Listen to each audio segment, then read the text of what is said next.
Hi, I'm Karen for Expert Village. Now I'm going to show you how to hand sew a button onto a sweater. We're going to sew onto this blue sweater, and the first thing that you want to do is get the right button placement. So button up the garment with whatever buttons you do have, and then we're going to mark where the button is going to go. And how you do that is you choose a marker. This is like a colored pencil. Or they sell special sewing markers also. But it's basically like a colored pencil. And for dark fabric, you're going to use a light color. And for a light fabric, you would use a darker color.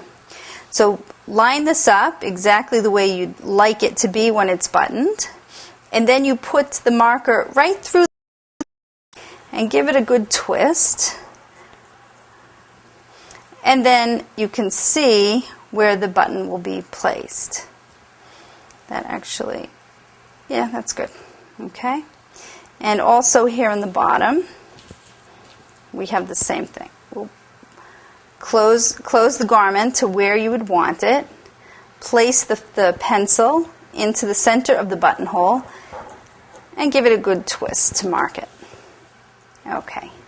Now we're going to start with, we were going to move this button down to here, because we're going to put the heart button on top.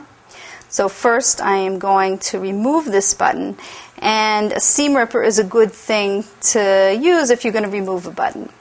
If you were going to replace all of the buttons with new buttons, you would have to remove the buttons, and this is how you would do it. You take a seam ripper,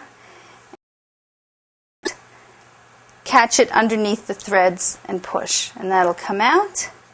And then you pull out any extra threads, and the stubborn ones you'll cut away.